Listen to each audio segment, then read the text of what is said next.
What's up everybody, and welcome back to Reflections, the show to take basic concepts, ideas, and thoughts and splices them open. I'm your guide, Splice Knight, and today on the chopping block, Wonder Woman versus Katniss Everdeen. So, obviously, these two titans of the box office are considered female role models by many people throughout the internet. As far as fleshed out characters go, they really don't stack up the same way.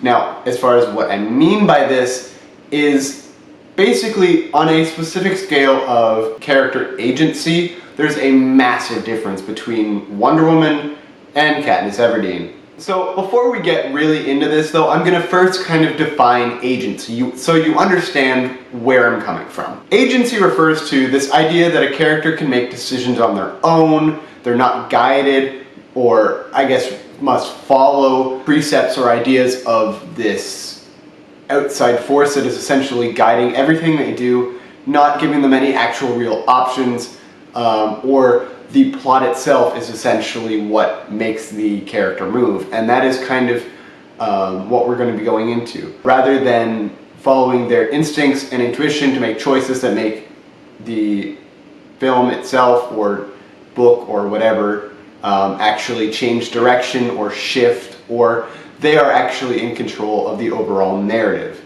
Now, when this comes to, first of all, Wonder Woman, we see this play out as Diana demonstrates from the moment that we see her. She has a level of defiance that is just outlined as part of her character. She defies the normal code of behavior. After all, few kids, if you think about it, are deciding to jump off cliffs just to outrun their babysitters.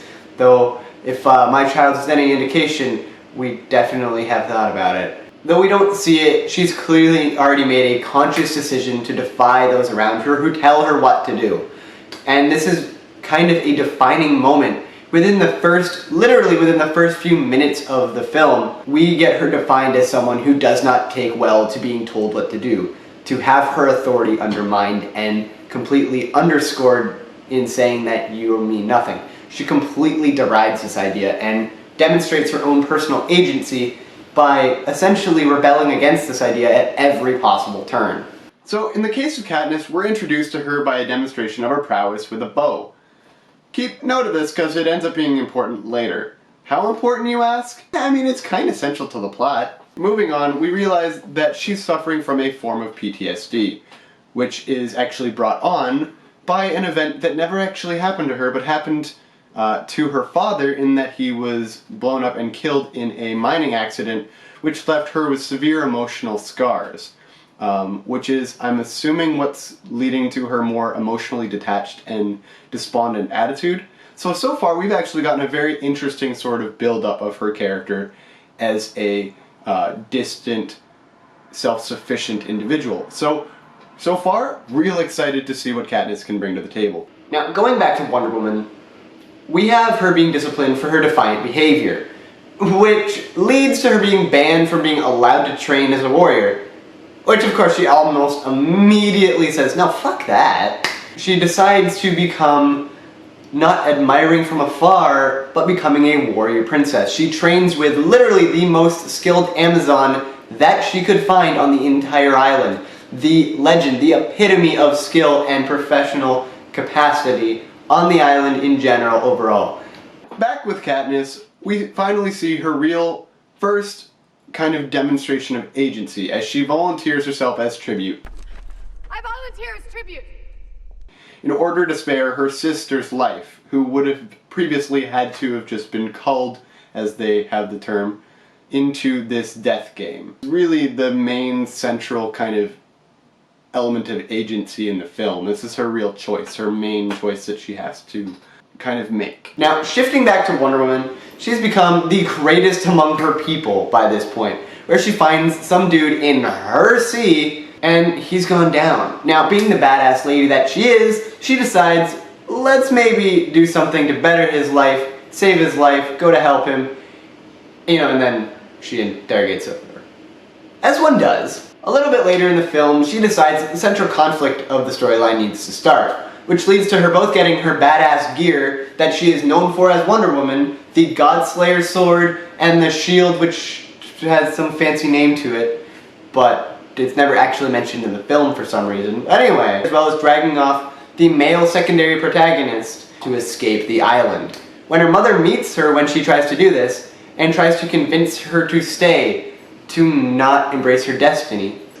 In essence, nah, fuck that. I got better decisions to make, I gotta make the world a better place. This is my decision to leave, and honestly, you don't really have any sway over me anymore. I just think that's an awesome moment. I have my appreciation for it. Now, back with Katniss, we see she's picked up allies during the training demonstrations. Following advice from Haymitch and Lady Gaga, she shoots a pig. So the reason this is significant is because instead of doing the whole shoot a target, she decides, yeah, nah, fuck that. I'm gonna shoot a pig that is sitting very close to the guys who actually run the show, aka plot convenience. Now, because she tried to actually take out plot convenience by taking out their food and therefore starving plot convenience, she ends up getting the highest score. And this is shown as her sort of defying the rules that have been previously set, but to be honest, there was nothing really set to say that. And it was kind of implied that she had to do something completely unexpected by Haymitch and Lady Gaga previously. So this really kind of lines up with what they were saying, and really it's almost as though they dictated her to do something in that sort of vein. Wonder Woman ends up getting to Man's World, as it's known by her. London. It's hideous. Yeah, it's not for everybody. By this time, she demonstrates an inability to genuinely give a fuck about any of this typical stereotypes given for World War I times, and generally in this specific area, the women of that time. She then proves her hyper-confidence by not arguing, but demonstrating her ability to read multiple languages, which the bigwigs she's dealing with end up shutting up and giving her the room because they realize that if they really want to further their own personal goals, then they need to let the lady speak. With that being said, they continue, where she ends up going with Captain Kirk, as I'm going to call him for this, even though I know that's not his technical name, to find people to champion her cause. Because having one of the bigwigs demonstrate a modern attitude and financing their position seemed unlikely, though randomly one guy decided, hey, I'm gonna be cool and I'm gonna help finance you guys to help fuck up the Nazis, which not a bad thing overall. Katniss at this point has entered the Battle Royale and is basically doing nothing. Like, that's not even a joke. I wish it was a joke. She literally does nothing but chill in a tree for a good 20 minutes of the film.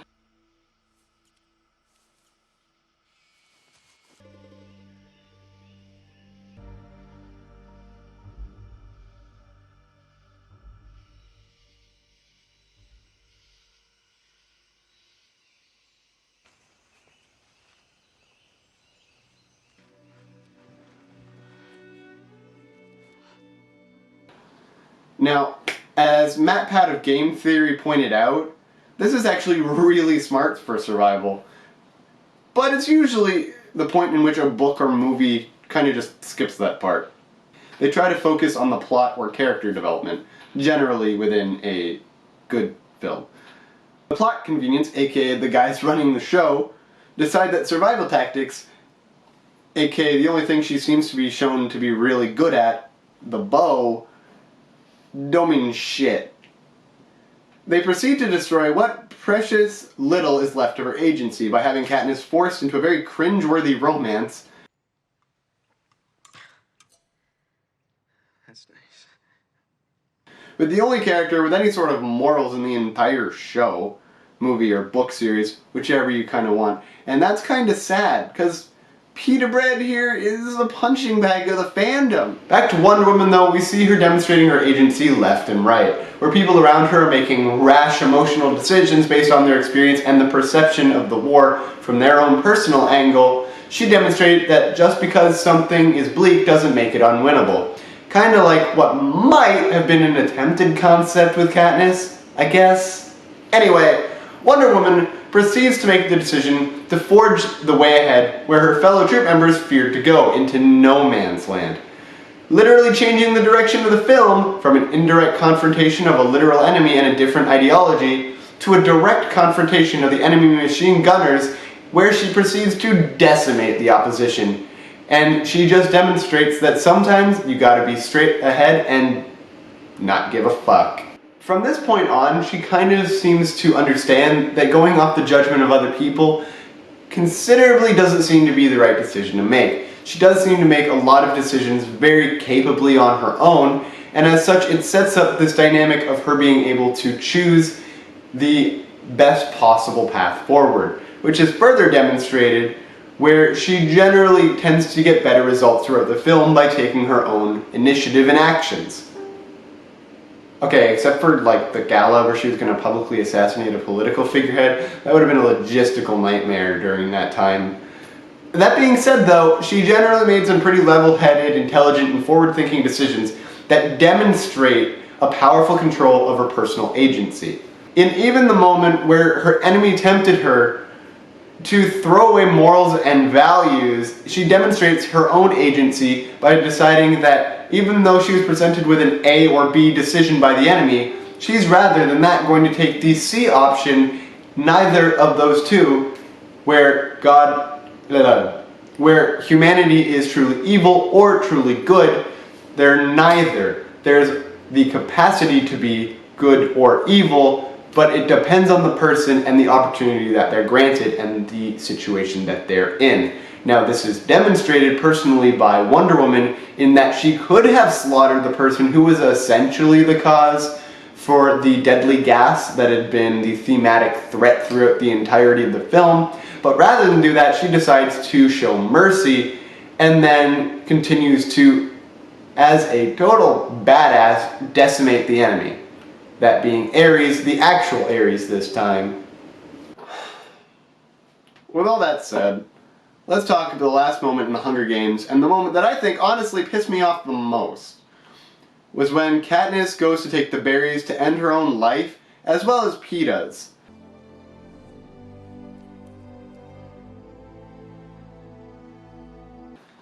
And therefore trivialize the entirety of the Hunger Games, and take back the control she abandoned when she gave up her life as tribute for her sister.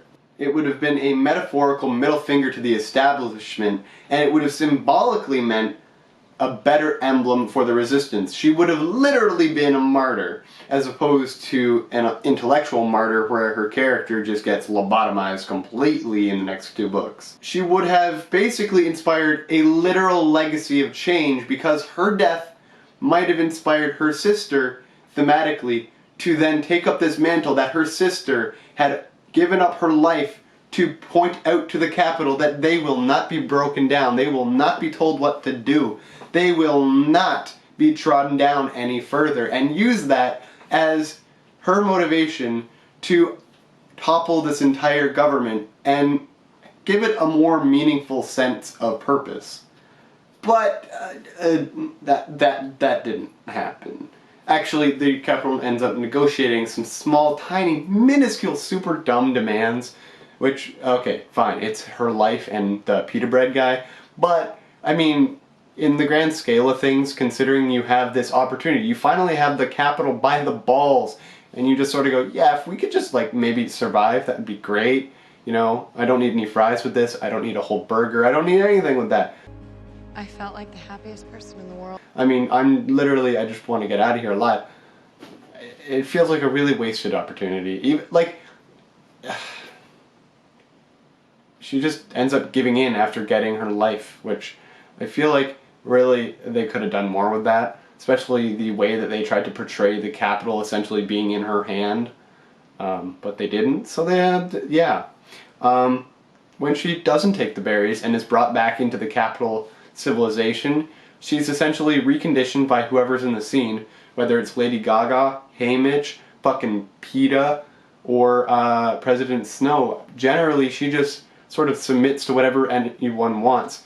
And really, the only thing that kind of shows you she's still her own individual character is the internal dialogue, which you don't hear in the movie. You actually have to read the book to hear that. So really, I mean, the character is completely robbed of any real ability to make any lasting change in the film. And whether or not that was the intention, it completely pulls the rug out from under her as a character that has any real ability to make a change. And therefore, I don't know if I want to call her an inspiration as far as a strong female character. It doesn't match up for me. It doesn't make any sense to call her that. But that's just my thoughts. And one last thing, as far as agency, the other thing that is really important is the capacity to be able to make mistakes and actually realize and learn from them, which is really clearly demonstrated when Wonder Woman, thinking that her ideology is better than one or the other, ends up killing someone who didn't end up being who she thought he was, just because of his war-heavy-minded attitude and his strange war god kind of chemicals that he was taking. I think it's a reference to another comic book character. But the interesting part is that even though this is who she expected to be Ares, and we were all led to believe it was Ares, this isn't the right person that she was actually looking for. And as such, it ended up where she was cast into a lot of self-doubt. This means that she had to realize that not all of her choices were perfect. Yes, she makes a lot of forward, intelligent decisions, but she is not perfect. She is capable of erring. And as such, this means that she is not a perfect character. Therefore, she's not a Mary Sue. Though most people like to put a character as a Mary Sue because they're good at everything, they're perfect, whatever. Generally, there are demonstrations of a character's own personal incompetence that kind of balance out the idea of a Mary Sue or a perfect character with no actual flaws, and therefore no actual competition or reason for them to actually have a conflict. Here it's clearly demonstrated as a conflict of ideology in Wonder Woman, and it's beautifully executed. And that, ladies and gentlemen of the jury, is why, upon reflection, I attest that Wonder Woman is a shining example of character agency that should serve as an inspiration for further character writers in general, whereas Katniss just sort of isn't. Thanks for watching. I'm your host, Splice Knight. This has been Reflections on Character Agency, and let me know what you thought. If you thought I was wrong, if Katniss is definitely the better role model for ladies out there, let me know why you think that down below in the comments. If you think that Wonder Woman was great, but not necessarily for the reasons that I listed, or if you think that they're both great and they have different reasons for why and different approaches to the character that need to be looked at, again, let me know in the comments down below. Anyway guys, thank you so much for watching. My name is Splice Knight. This has been Reflections. If you like this video, subscribe for more, like this video, share it with your friends, because we all know that the more we're informed about different things that we can do and make good decisions together, the more we're going to have an awesome world to talk about cool and nerdy shit. And honestly, nothing is better than that. So, thanks for watching one last time, and I'll talk to you next time. Splice Knight out.